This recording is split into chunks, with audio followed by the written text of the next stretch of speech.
Good afternoon, everyone. Thank you for joining today's webinar on the SFI 23, the Sustainable Farm Incentive. I'm Dan from the Land App, and I'm going to be spending the next hour just talking through how the Land App can help you plan for the SFI application. For those of you that haven't met me, I'm the head of growth here at Land App, really looking after the both product development, marketing, sales functions of the tool, and we've got a growing team of people that can help you through the process if you do need help. The objective today is to really show best practice for completing an SFI application. And as usual, this is a webinar, which means that your camera will remain off and your microphone will be muted for the duration of the call. But that definitely does not mean we do not want to hear from you. The Zoom Q&A function should be enabled, so you can ask a question at the bottom of your screen throughout the webinar. And I do believe we've also put the voting system on as well. So if there's a particular question that you see come through on the Q&A that you want answering, do feel free to vote it up, because we may not have time to cover all of the questions during the session at the end. Any unanswered questions, we will get back to you through the follow-up email.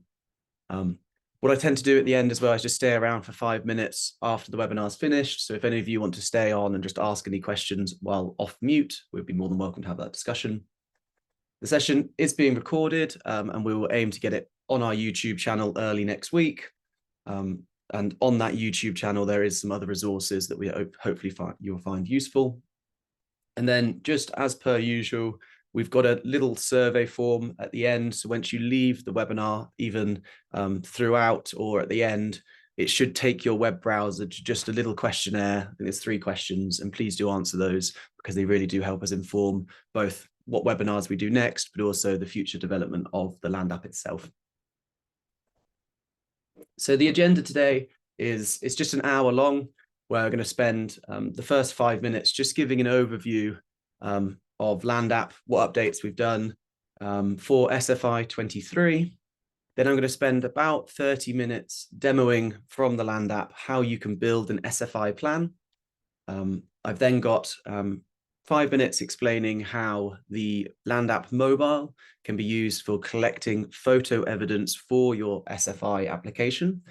As a note, that mobile piece is for standard subscribers and professional subscribers only, whereas everything else I demo today will be available on the free product.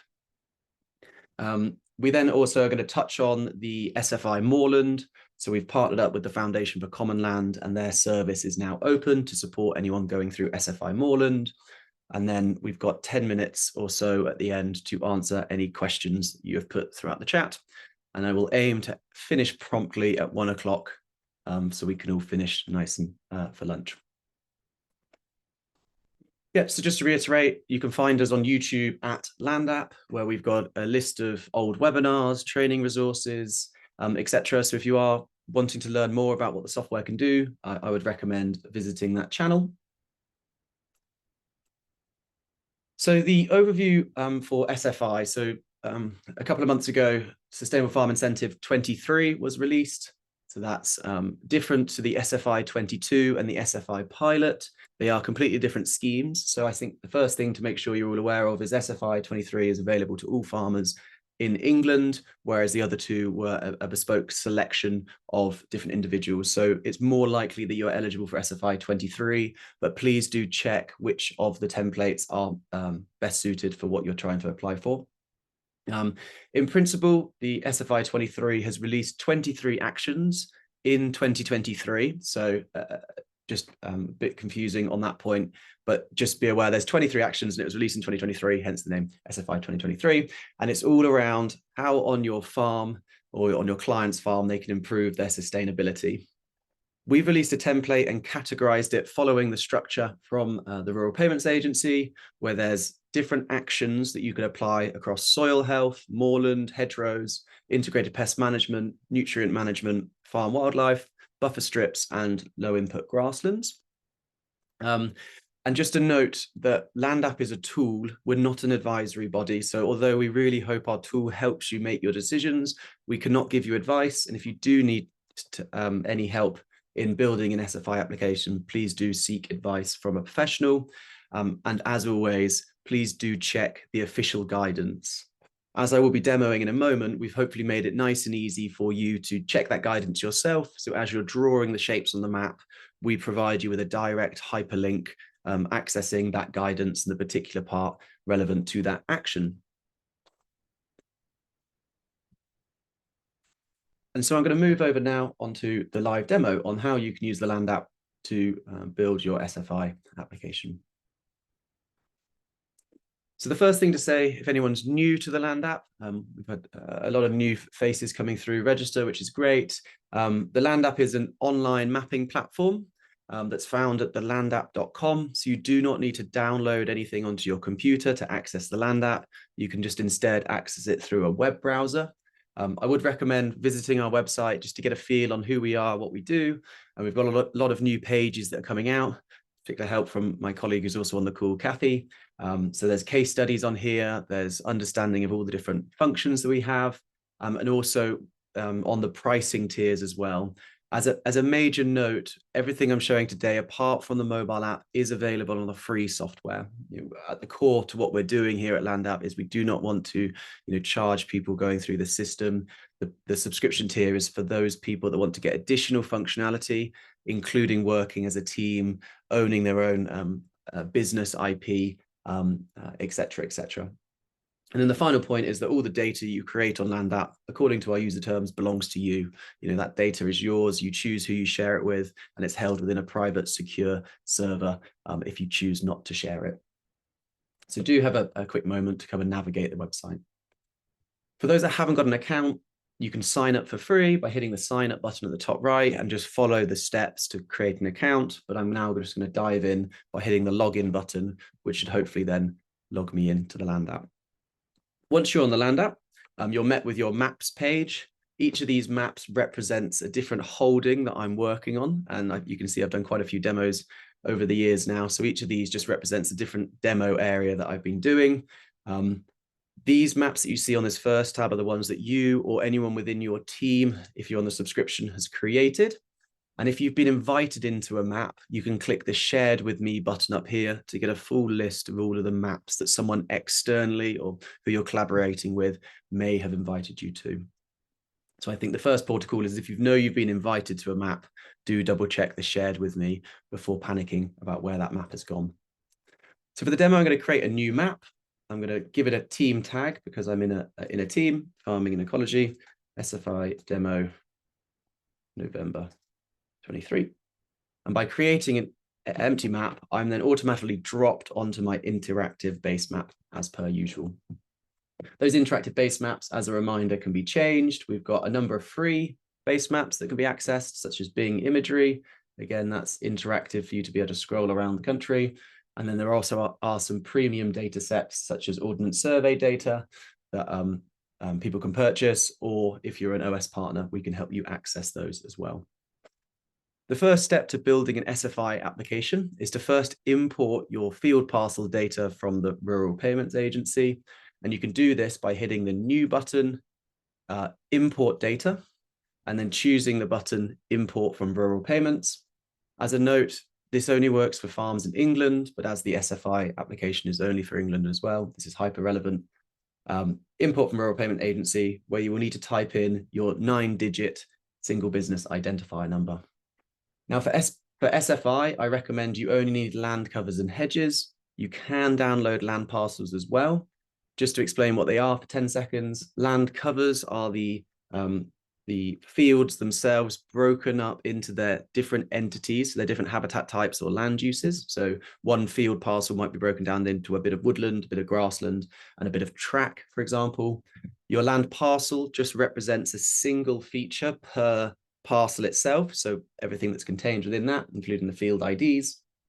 And hedges does what they say on the tin, which is where the RPA thinks your hedgerows are. But of course, do always check that and submit an RLE1 form if they need to be changed. The next step then is you want to choose which template you want the data to come into. Now, we've got these templates that formalize your workflow and hopefully speed up and support clean mapping. We've got two different templates for SFI, SFI 2022, which is the one I mentioned earlier, and SFI 2023, which is the one we're going to be mapping on today. However, as today I'm showing you best practice, I highly recommend you start by bringing it into the basic payment scheme. Might seem a bit unintuitive to start with, but the reason for doing this is that will bring down the land cover and color in your map based on what the RPA currently thinks your land cover is. That just gives you a really clean backdrop for you to then build your SFI application. So I'm first bringing in a basic payment scheme with my SBI number, hitting finish, and then the land app will just go and extract from the RPA data for you a land cover map that's been styled based on those land cover codes. So we can now interact with this basic payment plan or this land cover plan by clicking on a shape and seeing on the right-hand side what the RPA thinks that field boundary is. So this demo farm I'm using at the moment is predominantly grassland, which is this lighter green. We've got blocks of woodland, which are these darker greens. And there's also going to be some areas that the RPA hasn't assigned a color to, such as these three things. Most likely they're arable land, and you can see in the description, the reason they haven't got a color is that arable land is mostly rotational, and therefore the crops will change year on year. So as a first step, and I suppose a first demo of just a bit of functionality of the land app, is I would just spend the first couple of moments holding shift on your keyboard and choosing those parcels that you know are arable land and assigning them to an arable land code. So for these examples, I'm just going to call them permanent crops. And the way that I do that is I hit the change button at the top right-hand side of my screen. I then search for my term. So I can either search crop and see all the different types of arable crop that I can assign, or just for the demo, I'm just going to say they're in permanent crops for now. What that will do is two things. One, it will update the color, which makes it easier later on during the demo. And it will also update some of those attributes in that right-hand panel, such as the code name and the code for that particular basic payment. So now what I've got is I've got a pretty detailed land cover map that allows me to now start considering SFI and the different SFI options. The other thing to show you is that I've also downloaded the hedge cover data, which is where the RPA hedges are currently based. That's come down as a separate layer. So these can be interacted with by either turning them on and off by clicking this little eye icon, or you can have them overlaid as well. Just bear in mind, just while you're mapping on land app and you've clicked on a shape, on the left-hand side, we highlight in yellow which layer you're interacting with. So if I click on a hedgerow, you can see the hedgerow's gone yellow. If I click on a parcel, the land covers goes yellow. And that just hopefully gives you a vision of which ones you're editing, particularly as more plans are starting to appear in that left-hand side. So now I've got a land cover map, and that now gives me an understanding of at least the context of my fields, my clients' fields. I now want to move that data into that SFI template. So I'm going to move it into the Sustainable Farm Incentive template. And the way that I do that is either by clicking the three dots and hitting duplicate, and that will then ask you to choose which template you want to choose, which in this case is the SFI 2023. At the bottom of that list, I can give it a name, SFI 23 actions, like so. I'll remove land covers, create plan. And what that's now done for me is it's now brought over those field parcels. As a note, you can do that exact same process by hitting new, use template, SFI 23, and then choosing from an existing plan. So that's another way you can do exactly what I've just done. I think it requires 2 more clicks, and hence why I went for the slightly quicker one. But you can then do exactly the same and translate it to land covers as well, to SFI, sorry. So what I've now got on my map is I've got 3 layers. All of them are currently turned on and in view. If I want to hide them, clicking that eye icon, you can see that all of these polygons now, or all of these field parcels within my SFI actions plan have currently got no attributes, in the words that there's no SFI action associated to them. When building an SFI plan, the first thing that I would recommend you do is start to think about those whole field actions that you're wanting to apply to those field parcels. And when I say whole field, that could be, looking at grassland management, looking at soil surveys, etc. So I'm just going to show you that workflow to start with. The reason I've got the land covers saved as well, just as a top tip, is if you have this turned on, it's now behind my SFI plan, which means that although I'm editing the SFI actions, I can see visually through the map which fields are woodland and which are grassland, which you may already know off by heart, but just to ensure that you're applying the right code to the right field, having that in the background is a really good thing to do.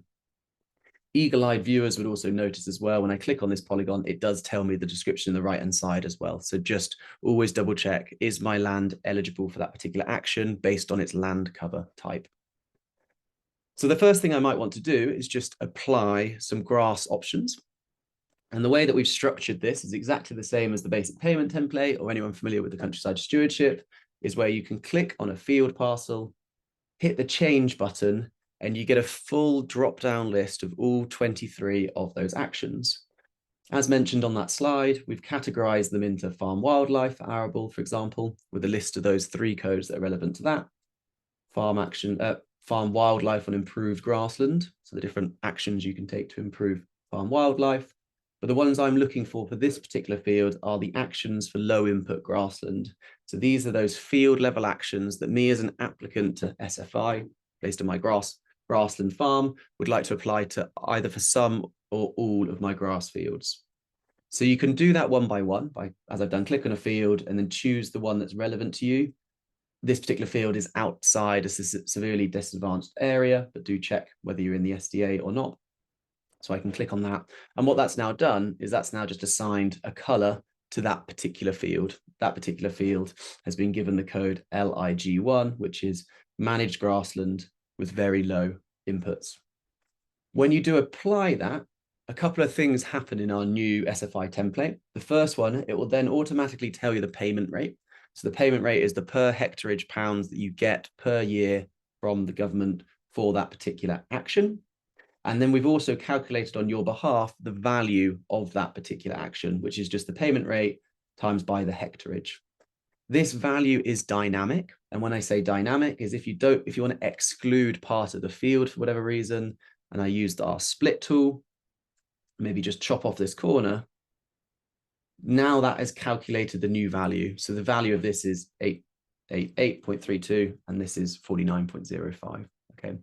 And you can also visualize that dynamic. If I, for example, just extend the corner of this, you can see the value changes as well. The function that I want you to all be aware of, though, is that we do have an undo button at the top left here. So you can use that just to revert any previous actions that you made.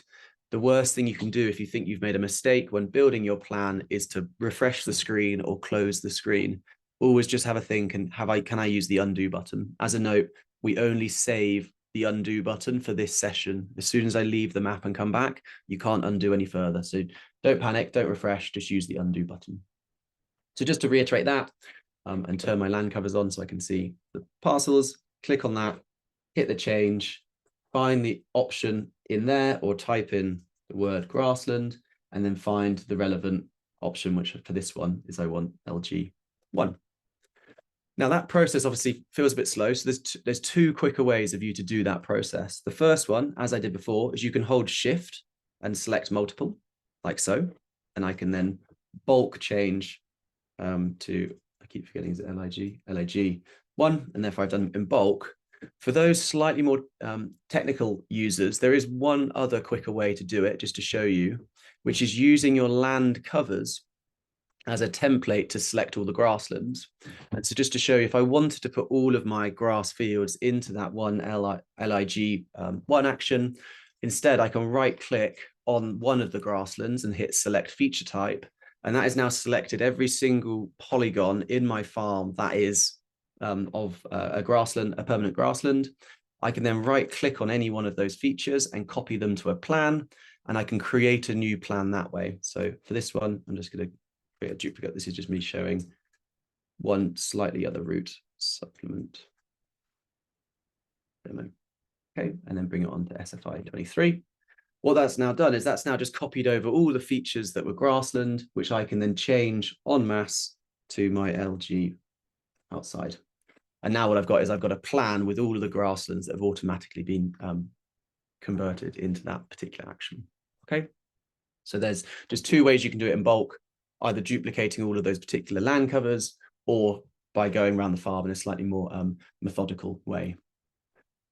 Other options to make you aware of, for example, these arable blocks, there are going to be some actions that I can take. For example, in the soils, I can look at doing things like herbal lays, winter cover crops, soil tests across the farm, etc. So do check the guidance and work out, I guess, a combination of which actions you're trying to establish.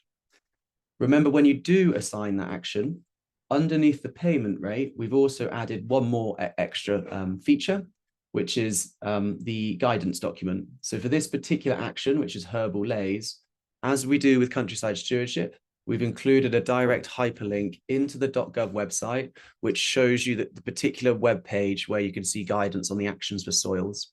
So if I was looking through here and I'm trying to find the herbal lays, I'm already in the right page on the Gov website, and then I can just scroll down and find herbal lays winter cover. I can then see all of the different guidance, how much I get paid, where I can do this action and where I can't do this action as well. So do keep checking as you're drawing your plan or just scoping out options that might be relevant to you. Just draw a shape on a map or allocate a code to a shape, and then you can directly jump into the different scheme guidance. So that's kind of you drawing the whole field options. And there's a number of whole field options to choose from. I'm not going to build the whole plan, but you can start to allocate very quickly different layers. What we've also got within the SFI is we've also got options that take up part of a field. And when we say part of a field, it means not the whole field is eligible for that particular action. So I'm just going to keep working on this actions layer for now. And I'm just going to choose a random field like this one. On the guidance, there is an action which is take a small corner of grassland out of management. And obviously reduce the grazing or eliminate the grazing, and obviously reduce the cutting regime. And you can chop off things like this random corner by using our split tool. And you access that by hitting the right trigger or the right button on your mouse, choosing split, and you can zoom in with the mouse wheel if you need to be a bit more accurate. And to split, you just need to click once outside of the shape. So I've clicked once and that's now dropped my line outside. Click once to then drop another point of where you want that intersection to start. And then you can basically bring that line to wherever you want to kind of chop off that corner. To finish, you need to double click on your mouse, and that has now split my field, which have got the same field IDs. So the field ID has not changed. They're both 1018, but I can now allocate part of my field to a particular action, which in this case, remind myself here, take improved grassland field corners or blocks out of management. So I've now got a part field option that I've allocated to that particular action, which in this case is IGL1. Another type of, I suppose, part field option, just to show you, is a buffer. So let's just hypothetically say, even though I know my land cover says this is grassland, we're going to imagine this is arable. So there are, actually, I think they've introduced a buffer for grassland.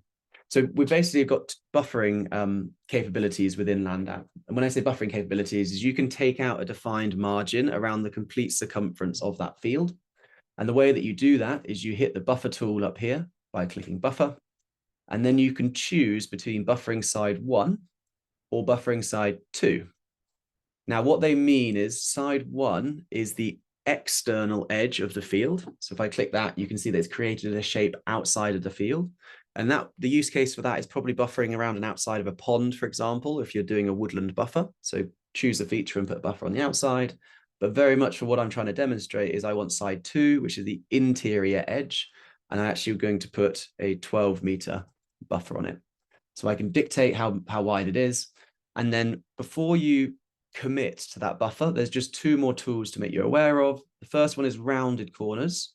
And if I hit rounded corners, what that does is that tidies up just the geometry, the shape of that field, to make sure it's a bit more natural. So where on this field I've got a bit of a kink in the boundary, which is, you know, regular and common, I can choose the rounded corner, which just tidies it up for me a little bit. The second thing that I can do is subtract. Now, subtract is quite an important one to avoid you overlapping 2 different features. And what it does is it removes the total area of the buffer from the rest of the field. So I'm not going to hit subtract now. I'm going to just demo what that does in a moment. When I hit OK, I've then committed to that buffer. So I've now got a shape that's 12 meters wide, that's got this corner tidy that I can assign the buffer code to. Yeah, okay, so they have got a grass buffer strip on improved grassland. I thought they'd introduce that. So I've now got a 4 to 12 meter around the outside of my improved grassland, which is a total hectareage of 0.8 hectares. Now, one thing to remember, if that option can't be co-located, and do check the guidance, I'm unsure particularly about that, we can have a look together in a moment, but if I do need it to be removed from this area, I need to consider that subtract tool. So at the moment, this entire field, which is this red halo going around the outside, is 2.65 hectares. However, if I go in to that buffer tool again, by clicking on the buffer, and then hitting the subtract tool, that 0.8 is going to be subtracted from that 2.65, making it 1.85. Now those parcels do not overlap at all, and I've got consistency within my mapping. So it's just something to be aware of. Can this option be co-located? If not, ensure that I subtract that area, for example, that the management of that corner. Now, this part of the field then can be edited, allocated to something else as well. So let's just look in the low input grassland and manage it for low inputs, for example. So I've now got two options within the field. However, the field, parcel number, etc., payment rates have been dynamically calculated for that particular field. Okay. So that's making a buffer. And just to make you aware that, not always do you want to do a buffer around the outside of an entire field. There are times when you may just want to put a buffer or extract just one side of the field. And the way that you do that is two stages. You first need to just draw a line that represents the buffer. So let's just say I'm going to draw a grass buffer along the top of this field here. I would click on the shape, hit draw, choose line, and then I would dictate where I want that line to start and where I want it to finish. One thing to make you aware of, by default, LandApp has this snap to line function. So I'm not clicking, just LandApp will automatically, once you go near the polygon edge, try and attach to it, which sometimes is what you want. And in this case, I do. But if you don't want it, I'll show you how to turn that off in a moment. So I'm going to just, for this buffer, go a little L shape down to here. I double click to finish, hit the finish button, and I've now got a red line with yellow halos on, which is quite hard to see actually. Let me just make that slightly bigger for you so you can see the line I've drawn. So I've now drawn that blue line, which just represents where I want the buffer. The next thing I can do is I can then use the exact same buffer tool to add a buffer to my line. This time, side 1 and 2 just represents left and right, hence why we couldn't call them outside and inside earlier, but you just have to do trial and error to work out which one it is. It's probably the easiest way to say. So if in this case, side 2 is definitely what I want. I want side 2, you can see it's built the buffer in there. I do want it to round the corners to make it slightly tidy. I'm happy with 6 meters, and I know I want to subtract. I then hit OK, and I've now been given a shape that represents that partial buffer. Again, I can search for the term and apply whatever code I want to. Okay, so that's kind of drawing your whole field and your part field options. Do look at the help center if you need any clarity on that, or obviously come back to this recording. And to make you aware, the help center is available through this little button at the bottom right, where you can search for help using this little search icon. So for example, if I type the word buffer, there's a little guidance that I can click on that says how to create a buffer, either a complete one or a partial one with a nice little video recapping what I've just shown you. Now, the next things on your SFI application you're going to want to include are different management for boundaries, for example, which don't rely on polygons, i.e. the area payments, but may rely on linear payments like the management of hedgerows. Now, to show you the quick way of getting hedgerows into your SFI plan is I would firstly just turn off the actions to start with and turn on your hedgerow layer. Now, if I'm going to choose which existing hedgerows I want to put into management, I can now use this data and just copy it directly onto my management plan, or my action plan, sorry. So let's just hypothetically say I want this one and this one. I'm going to take that one, and I'm holding shift, by the way, when I'm doing this, just as a note. Holding shift allows you to multi-select. I've then chosen those 4 hedgerow blocks. I can now right-click on those 4 hedgerow blocks and hit copy to plan, and I can bring that over to my SFI action plan. When I now turn the action plan on, by default, they will be selected. So you can instantly see I've got 5 fields selected, hit change, and I can assign them to the relevant hedgerow code. So the code I'm looking at is management, but there's some other codes in there, such as assess and record hedgerow condition and maintain or establish hedgerow trees. But for this, I want to manage the hedgerows. As a note, the field IDs and sheet IDs, because I've copied them over from the previous map, should be retained. So I've still got, sorry, this one, I've still got the field IDs relevant to those hedgerows as well. I haven't had to allocate them to a particular field. You may, however, want to draw a new line, i.e. draw a line on a, for a new hedgerow that you want to plant, and you can do that nice and easily. But what you do need to do is you just need to tell LandApp before you start drawing it, which field parcel it's relevant for. And you can do that by clicking on the field first before you draw. So let's just say hypothetically, I wanted to plant a new hedgerow to the southwest of this field. I select this field parcel, I hit draw, I then choose line. And just like when I did that buffer, I can click once, and then I can go all the way to the end to here, double click to finish, and then hit the finish button. I've now got a nice line that I can assign to maintain or establish hedgerow trees. Okay, so I've now both used the existing RPA hedge data and I've drawn my own hedgerow data. As a note, if you're trying to do a line that you don't want to snap to the edge, like I mentioned before, it's this little button here that's called snap. Once it's yellow, it's toggled on. If you turn it off and it goes white, now when I go to draw a field, the lines is not snapping to the line, so you can be a bit more bespoke. But I would just question whether snapping to the line might make it easier, neater, or not. What we find with especially with hedgerows, is what's best practice for mapping when you've got two options going down the same length. So for example, I've got manage hedgerows, but I also may want to do maintain or establish hedgerow trees along the same area. What I would recommend doing is two things. Firstly, do the same process I've just done. So I've got this block, which I'm doing manage hedgerows. I would then use our duplicate function, which will duplicate everything about that feature, including the field numbers and the length and the shape. And it will drop it directly on top of the hedgerow. Now, it's not visually, you can't visually see it at the moment, but if I move across to this move button here, I can then basically click and drag that duplicated hedge, and I can move it out in an illustrative way to show where that particular action is going to go. So let's just say I've got manage hedgerow in purple, and then I want to maintain or establish hedgerow trees there. So the length's identical, the shape's identical, but just for illustrative purposes, I've made it slightly further away. So when you go to print the map or when you want to export it, you've got all the right details there. You haven't lost any of the information. Remember, as part of this process, the SFI application does not require you to submit this map. It just requires you to upload the sheet, the numbers, the field IDs, sorry, and the total hectareage and length of all the options or actions you're applying for. That principle of drawing capital items is exactly the same for point features, but I can't let me just double check points. I don't know if there are any point features. Yeah, sorry, ignore me. There's no point features at the moment. So you're only dealing with polygons and lines. Sorry, I had a brainwave that there was one.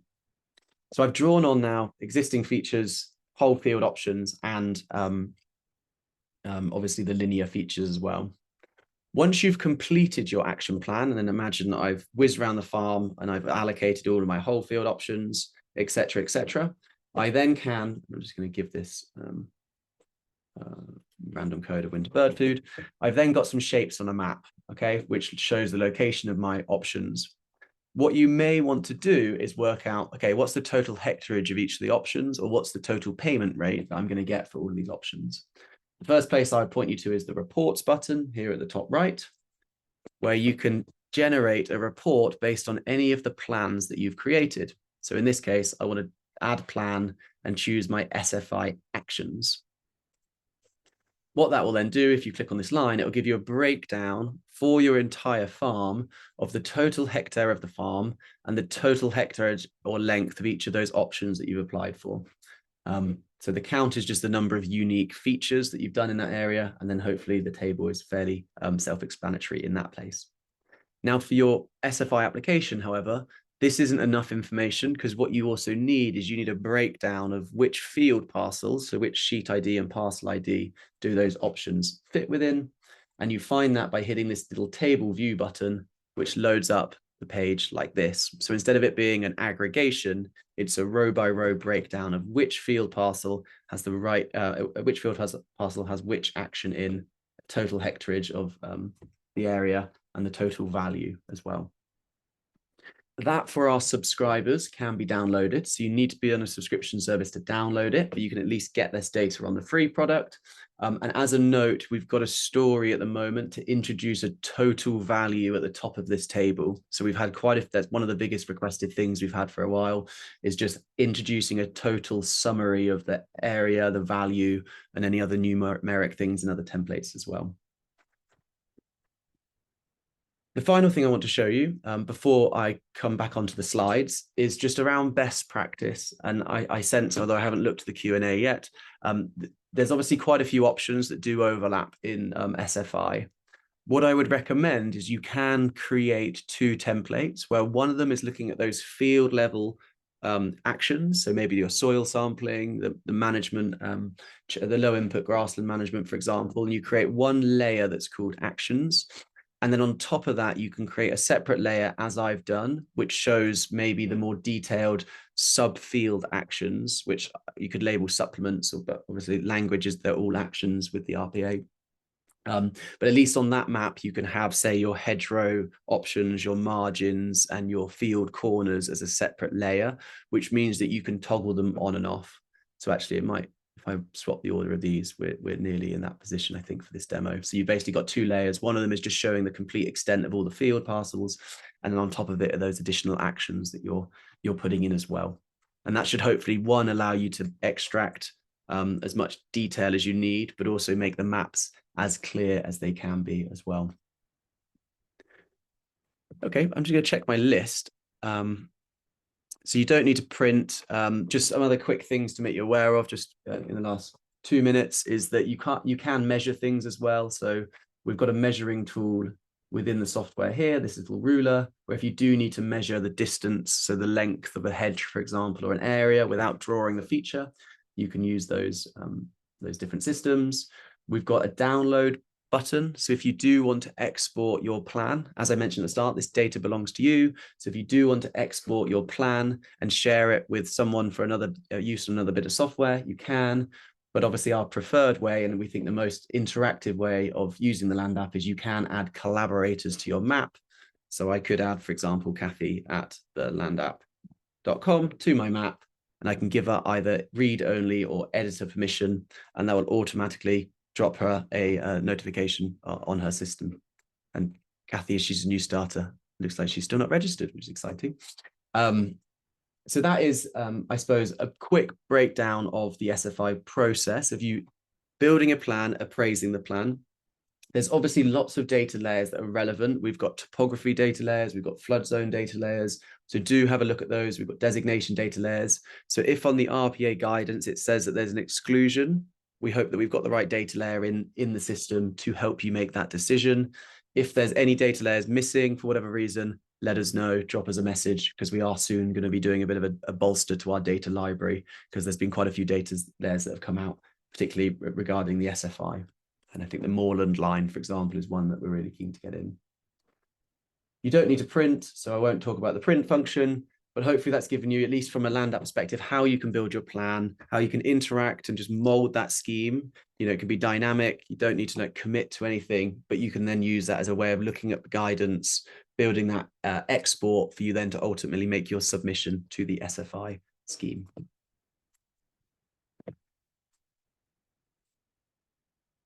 So for the last 20 minutes, I just want to quickly mention that we've got a Land app mobile out. So Land app mobile is only available to our standard and professional users. So you need to be within a subscription to access it. And it's very much in its first iteration at the moment. So it's not the all bells and whistles that you get within the Land app. That is on the horizon, but not there yet. But if you downloaded it today and used it, you can do in-field measurements. So you can measure the length and area of certain areas.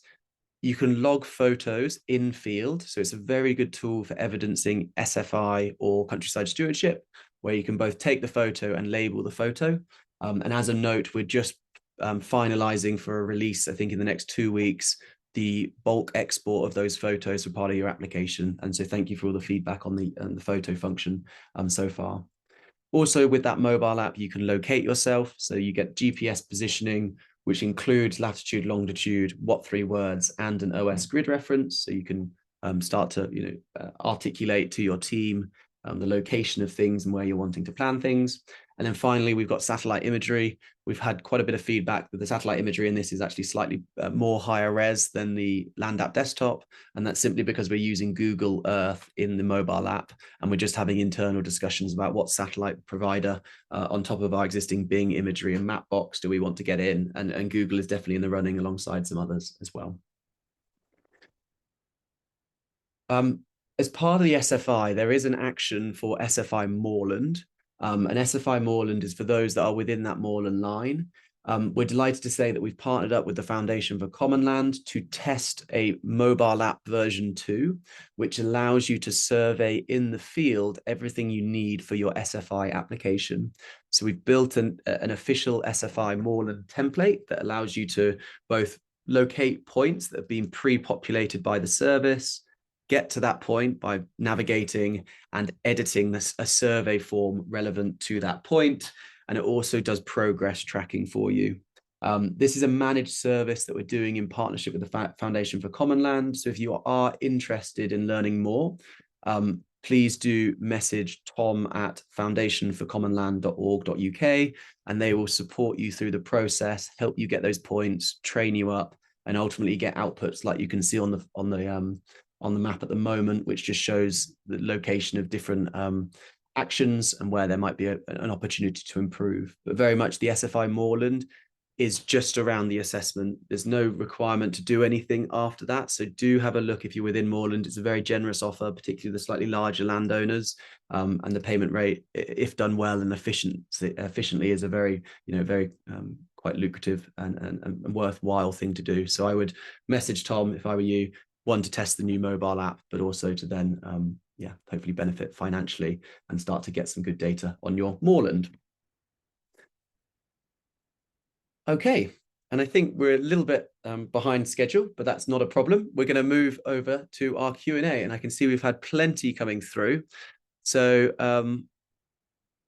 so John says, the RPA does know what arable land use codes they are. Why can't they be pulled in for the year? So yeah, John, we've asked this question before, and their answer is because it's always going to be a year out of date. There's a lot of data that the RPA sit on that isn't accessible to everyone. And we actually had a call this morning with the RPA along those lines.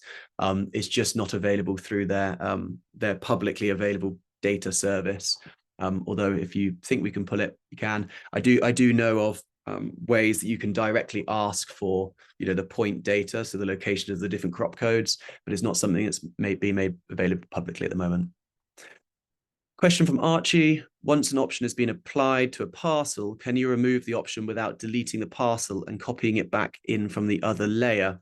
Yeah, Archie, good question. Let me move over to this. So what Archie's saying is, if I then want to revert this back to, so say I'm actually not interested in that becoming LIG1, what you can do is use the common attribute that we called area, Archie, and that just turns it red.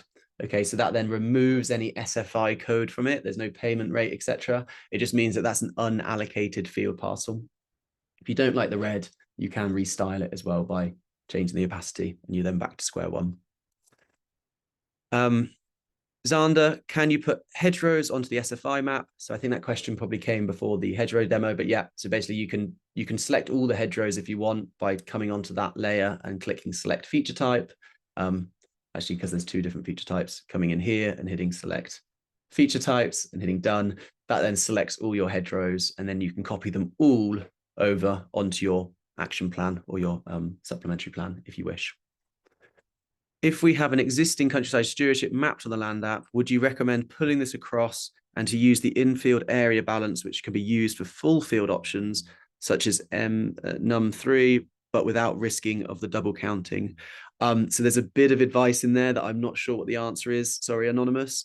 You can technically bring your countryside stewardship over into an SFI plan. So if I did have, for example, this was my stewardship plan, you can duplicate it as I showed earlier.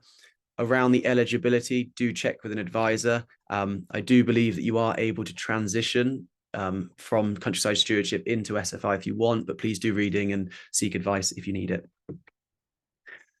Question from Anonymous, can you please show how to remove, reset an option from a parcel or part parcel? Yeah, I think I just covered that with Archie's point.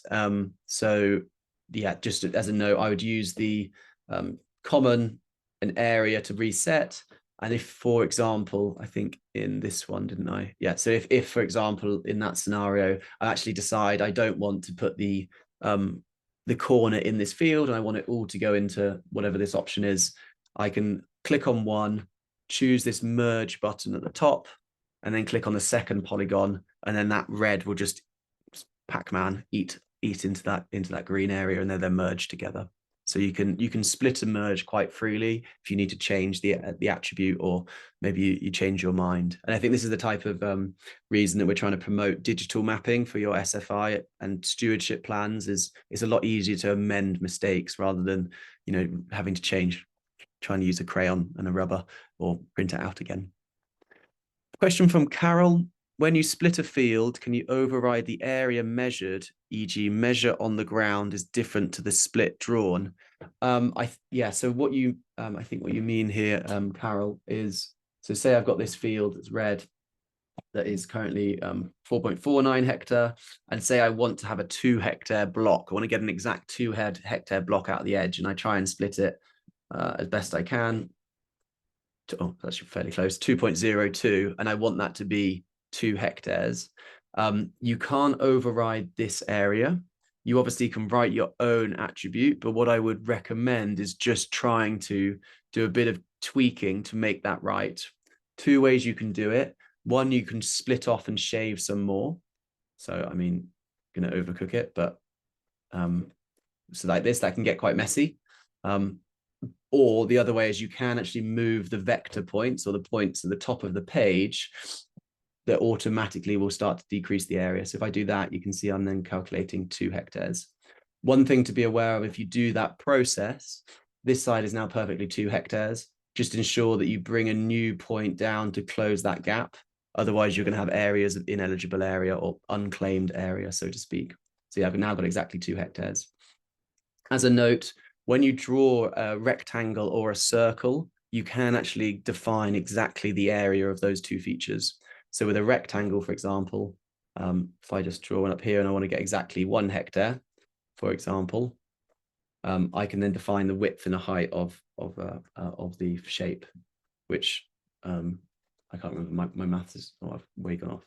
But hopefully you can then see that you can divide and work out exact measurements to, what would it be? My brain's hurting. 150. Anyway, hopefully that tells you you can change the exact shape, and therefore you can get that area to be exact. And those shapes can then be allocated to a code as well. So if it's a block or a plot, like a within an arable or a grass field, you can change that width and height to get your exact hectareage. A question from Alistair. How do you action or map 2 or more options in the same field area? For example, SAM1, NUM1, LG1, and hedges. Yeah.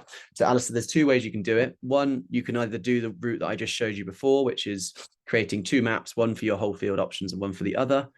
Or as we do with a lot of options, so let's use your example. So we've got SAM1, assess the soil. I'm just going to turn off these labels for now. What are the labels on field ID? Like so. And then on top of that, I want to draw a, where's it gone? NUM1. So on there, what I would do is I've drawn the SAM1. I would then use our duplicate feature. So click duplicate. And what that's now done is that's created a replica of that SAM1, which is going to be directly on top of it. And I can then change that to NUM1, for example. I've now got 2 features on top of one another. So you need to be aware of that. And what I would then do is I would just make sure that the labeling is correct. So the NUM1 is on the top. So I'd use the NUM1 labeling and then just add an extra name for SAM1 in there, like so. So I basically got 2 features on top of each other. So in my report, they're going to be the correct hectareage. And on my map, they're also showing the correct hectareage and location. With the styling, I think we've had a bit of feedback. I think there maybe are some things to improve with the styling. So if anyone's got any suggestions, let us know.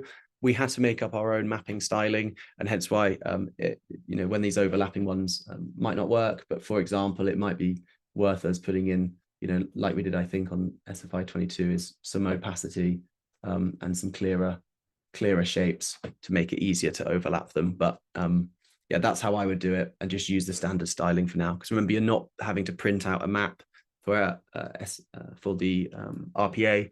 You're instead just using this to get the values for the different actions. Question from Carol: is there a validation tool, i.e., no overlapping allowed, and placing an arable option on a grassland? Carol, you have seen into the future. On our development system right now, probably don't have time to show you, we have built one of those, which is we're going to be releasing in this button in the next week, I think, in there, a little button called Toolbox, and that toolbox will help you validate your plans. It's very primitive to start with, but we're going to basically start building a bit of a rule book for SFI and stewardship about just flagging where there's areas of ineligibility, exactly as you say, flagging when you put a grass option on an arable field. So watch this space, Carol. That is something we've built. We're just got to try and get it out there. Question from Anonymous: is there a way of adding two separate whole parcel options to the same one? Yep, so I think I've just covered that. So that's definitely something that during our working groups, we maybe need to think of a bit more. This is how I would do it. So I've duplicated, labeled correctly, and then maybe tweak the styling of the one that's on the top if you need to be able to see anything below. It's just the best we can do to make sure that the main thing is that the numbers coming out the other end. So for this one, what field are we in? 1018. So in the 1018 table,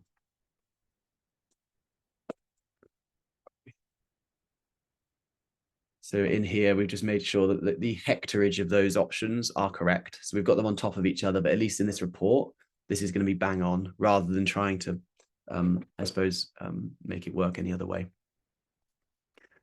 Question from A Hardcastle: how do we cope with visually showing hedges where an option of HRW1 are two sides, both sides? So it's all about how do you do lines on the same boundary. So this is 5 lines on the same boundary.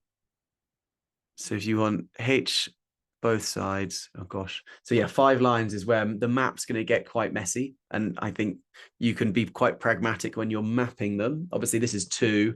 I could add 1 more with the extra code. I think the main thing you need to ensure is that the report that you're generating out the end is correct. So make sure, at least to start with, you've got enough features drawn. So what numbers did you use? Sorry, HRW3, I think we've already used that one. So HRW1. So yeah, there's 3 different codes on one side. Using the labels might get quite messy in this. So being pragmatic, what I would probably do is, let me just hold shift and select those lines to start with, turn off all labels, especially if you've got that many on one side. Apart from with one of them, I would just turn on the length like this, so 110 meters. And then I would use our draw a text point function to then make a bespoke point for those different features. So in your case, HR1, HRW1, sorry, W1, HRW2, and HRW3 like this, and then use that. And this is a bespoke label that you can move wherever you want. So as you zoom out and you're like, okay, that's still looking quite messy, at least then I can move it and maybe even use an arrow function to just articulate if I need, that is a fairly messy corner that you can tidy up by using our label function like so. So rather than having to worry about, making them all map and labeling them, I would probably do it in that way. Maybe even put the 110 meters in that label as well. Hopefully that's answered it. But yeah, I keep reiterating, the most important thing is making sure that all the shapes are correctly represented on the map, i.e. you've got 5 features, so then the lengths that you're exporting out the other side are correct as well. You can then play around with visually how it looks. Oh, lots of questions, 5 minutes to go. So I'm going to see how many I can get through. And Kathy, if there's any that have been voted up quite a lot that haven't been answered yet, please put them higher up in the sheet. Thanks. Question from Anonymous: will there be a way to put multiple whole field options Oh yeah, sorry, there's a repeated question. Yeah, the same again. How do you propose doing hedge survey, half a length for each adjacent parcel? How do you propose doing hedge survey, half a length for each adjacent parcel? So yeah, John, that's one solution. In the payment rate for hedgerow survey, and John, you'll probably know better than I, do you get paid per length or is it per side? I need to do a bit of looking at that. There we go. Payment per for one side. So you basically can draw two lines, one either side, to represent each length, or just know when you're extracting the data that there's some duplicating to do. But obviously that needs to be a bear in mind that some are half hedges and some are adjacent hedges as well. So I would definitely draw two lines, draw one line per one that you want to get paid for, and use the same technique that I've just done.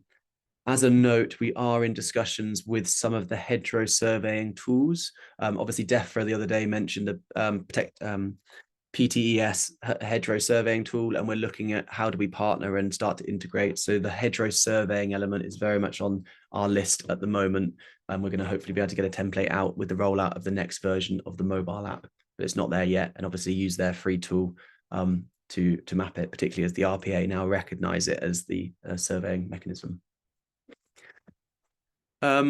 Which button did you click to add field numbers to the table? Sorry. So field numbers are, providing that you follow the steps that I've just done, field numbers will automatically be within the field ID. So when you bring it from the RPA, they'll already be there. However, the scenario where it won't is if you haven't selected a field and then you draw the shape. So let's just draw an area in this field, for example. At the moment, oh, it's remembered. It will remember the last field that you clicked on. So just be aware that might be the wrong field.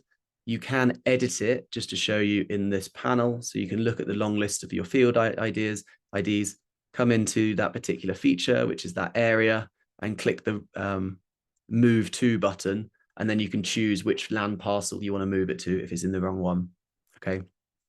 So you can move the land parcels quite easily.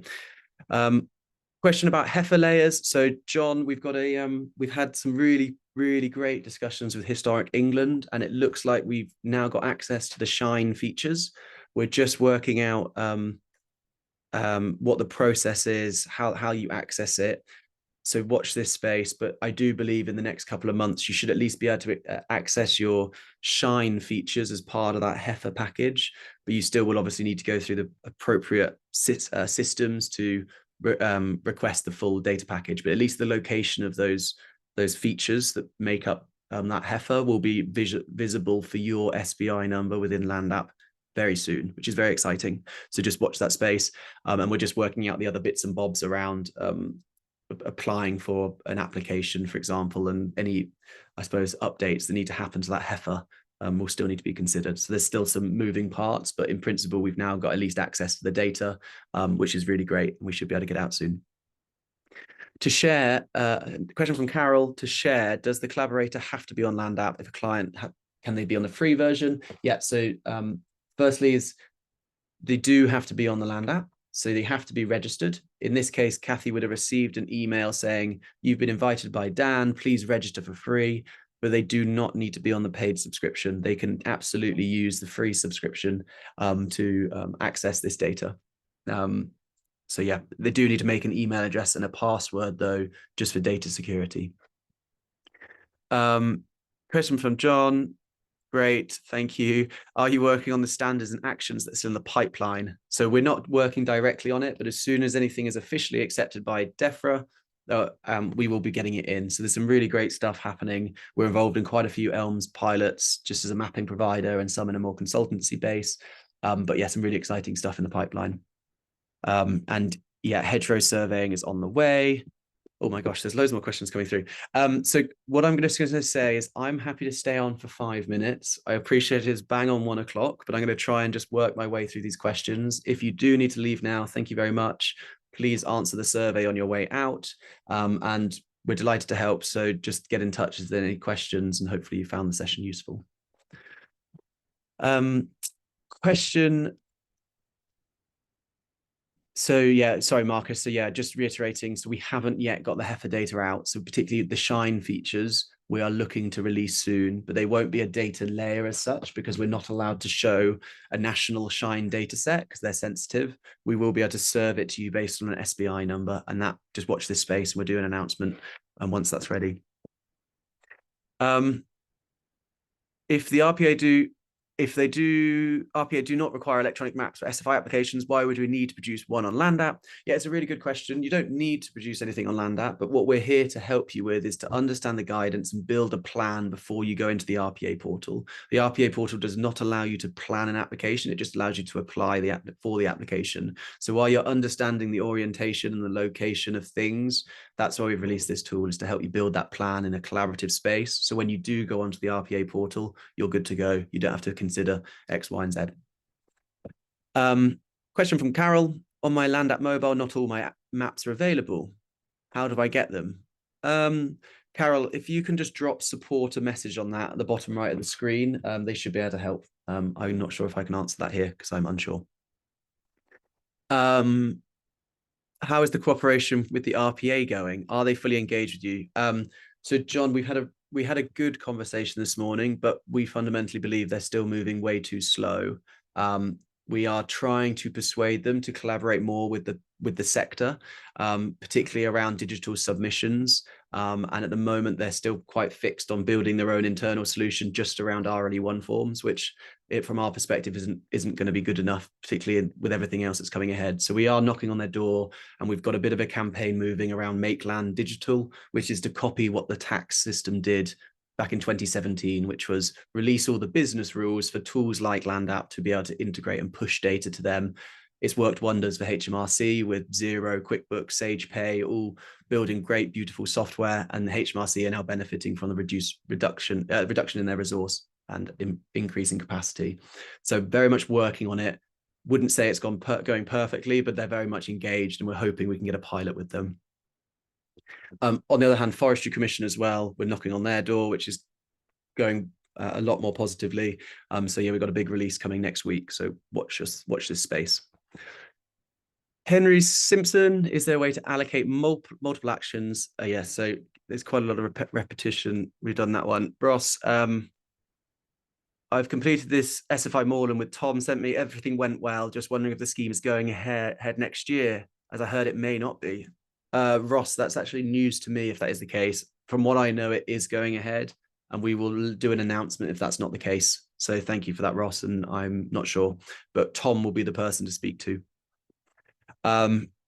What's the best way to copy different styles to different plans and move them going forward? Yeah, Marcus, this is something we are working on.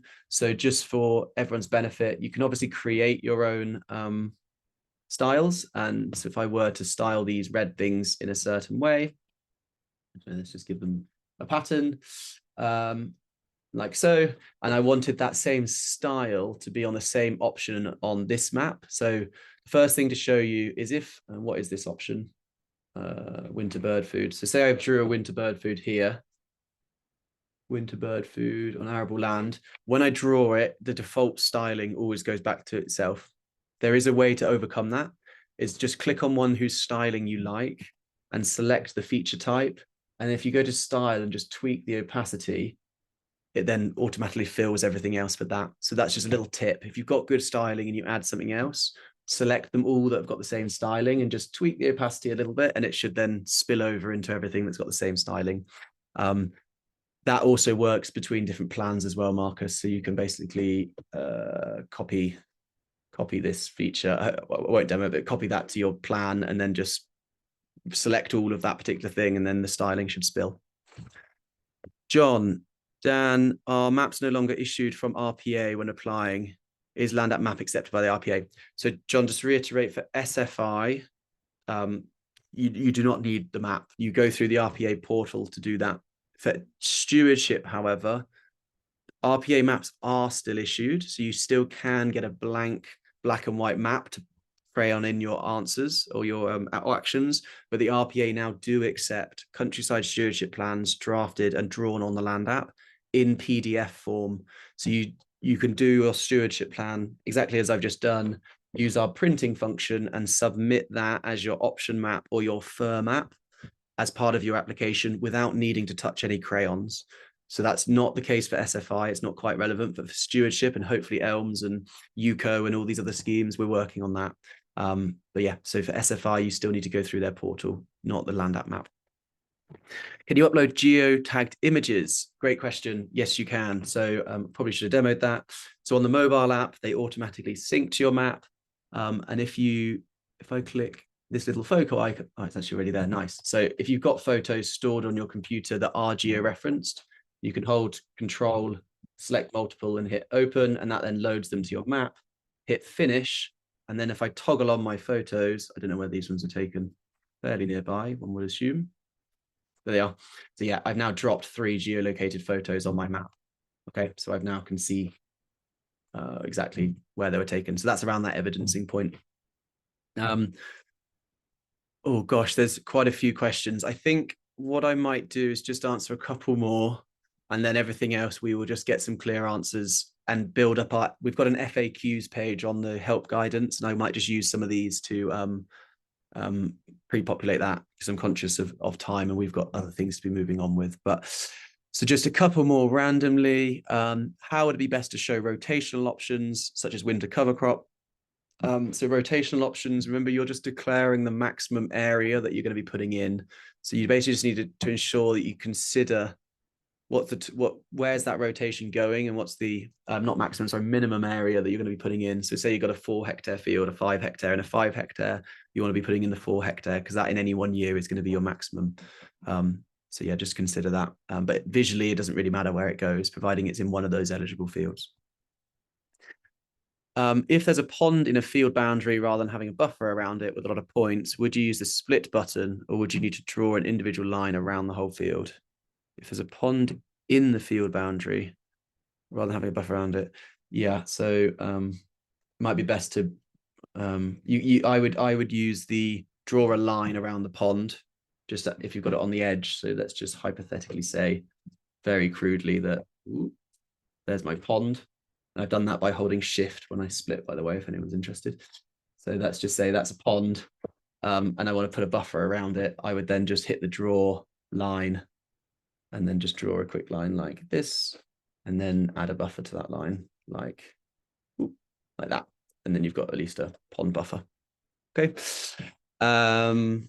Gosh, loads of questions. It's great that everyone's engaged. SFI is a really good scheme and we do want to support it. And I do see it personally rolling out bigger in this type of mechanism that it starts to engulf stewardship. So please do engage with SFI if you're an advisor or a farmer.